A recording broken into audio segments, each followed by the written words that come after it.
Welcome to The Current. It's Paul Weller here in Minnesota. We're at the Pantages Theatre. It's October of 2017. So you're back in America. You've been touring here on and off for 40 years. What's it like for you now when you come to the States versus when you're playing in Europe and the UK? Well, I suppose everywhere's kind of a little bit different. I think people listen more here. I think the audience is, I'm generalising I suppose, I don't know. But I think people listen to the music and they're probably not that familiar, majority of people probably aren't that familiar with the new stuff, but they're willing to listen to it and it seems to go down all right, and so I kind of like that really, I like that challenge, and I find the American audience are quite open-minded. Really? Yeah. That's good to hear. Yeah. So you've been touring all these times. Have you ever spent much time in America not touring? Yeah, I have. Yeah, I've been to New York a few times. I've been to Vegas to see the boxing. I've been to LA an awful lot because two of my older kids lived out there, one of them lived out there for a bit, so I used to go, whenever I could. And Orlando. Yeah. Orlando. All Brits go to Florida. I know, man, it's sad, isn't it? But anyway, yeah. So I've kind of spent time, yeah. Yeah. Well, just you're sort close, I guess. You're thought of so much as a sort of a British songwriter, which not everybody gets that. But not everybody gets that gets the country attached to it. But for some reason, it's just where I was born, man. And I suppose. Yeah, well, I mean, especially with the jam days, a lot of songs are very, very, not just English, British based, but London based, really, Mm-hmm. But then that's like saying, well, the Ramones or the Velvets sound like New York, it's a good thing, really, man. It's a cultural thing. Yeah. In conjunction with that, do you ever wonder about it?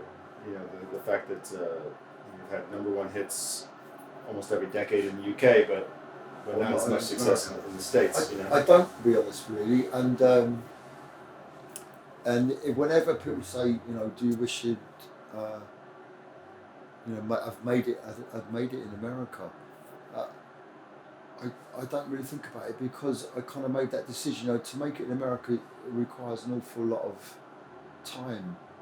I can remember when I was a kid, when I first got signed and talked to one of the American MDs or some exec from a record company, and he was saying, you got to come in, you got to spend 6 months on the road, or a year, or you got to spend a long time here and play everywhere. And I wasn't really ever up for doing that, man. I kind of miss my home too much. Yeah.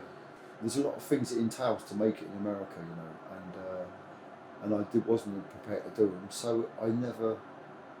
It's only myself to blame, or whatever way you want to look at it, But I'm happy that I can still come here and play, that I've even got an audience here. Yeah. So that's good enough for me. I'm not out to try and make it in America, man. I'm just coming here to play because I love playing and I love the audiences. Yeah. You mentioned the jam, and if you could take us back to 1977 and the birth of punk, what did that era mean to you now when you look back on it 40 years later?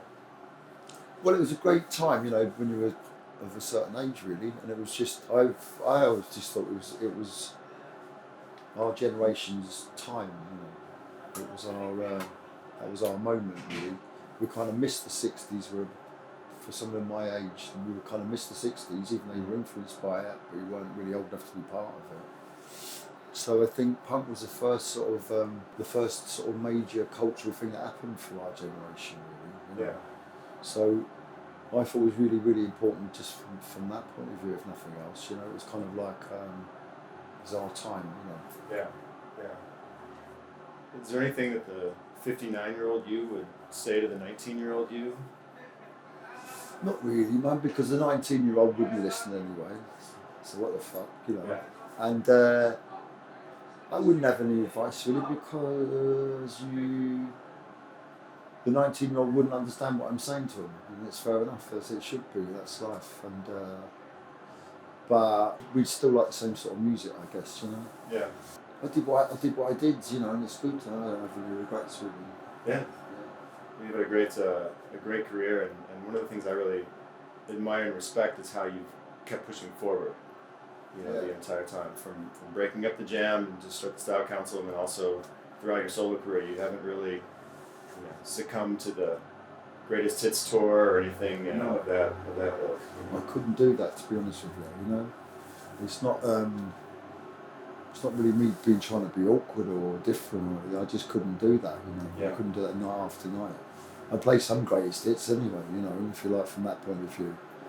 But I like playing the new stuff. Yeah. And that's what I'm putting over to people. So now the 59-year-old you, when you look back at that era, what are the artists or the albums that still resonate for you musically from being in the middle of that? Well, everything the Beatles ever recorded. For me, the Beatles sort of started it all for me. That was I had heard music before that, and my mum and dad played a lot of rock and roll, Little Richard and Chuck Berry and Elvis, people like that.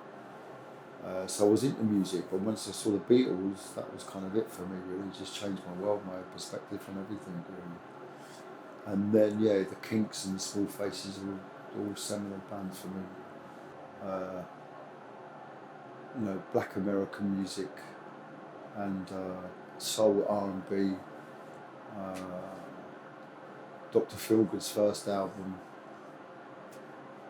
Ramones' first album, all those sort of cornerstone things, really. Yeah.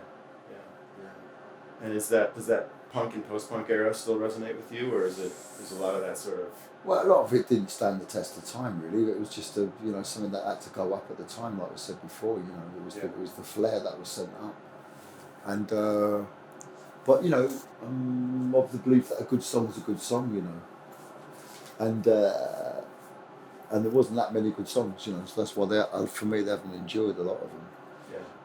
They were just right for the time, man, for the moment. Yeah. It seemed for a while like you were either intent on distancing yourself from the Jam era or just continuing to move forward, but is it fair to say you've come to peace with that now, or that you've accepted Yeah, it? well, it was a wonderful thing, right? But it was also kind of a little bit of a burden as well, because for decades after we'd split, I was still constantly being asked about it. Yeah. And indeed we are still talking about it now. And it's only really been recently people stop asking me if I'm going to get the band back together, and it's taken God knows 30 odd more years, Yeah. So as that gets easier, so does my feelings towards it as well, Yeah. Kind of relax a little bit. And well, I understand why people call them jam songs, because that's fair enough, that's what they came from, that's what people associate them with. But they're also, to me, my songs as well, and they're just a piece of me growing up, Yeah. When I first started doing the solo thing back in the early 90s, I kind of just wanted to make a clean break from everything for a little bit, I just needed to establish myself in what I was doing there and then, and which I did, so I proved my point, it's kind of all right to play whatever I want to play. Yeah. So I saw the other day Liam Gallagher put a tweet out, sort of making fun of you being on Noel's record. Have you managed to navigate the Gallagher divorce on both sides of the fence? It's like any divorce, isn't it? Who do you stay friends with? I try and be friends with both of them. I love both of them, Yeah. So that's what families are like, isn't it? They run deep, and so there's no point in even interfering with that sort of thing. It's pure family business. But I love both of them, They're lovely boys and very, very funny. So I don't take sides.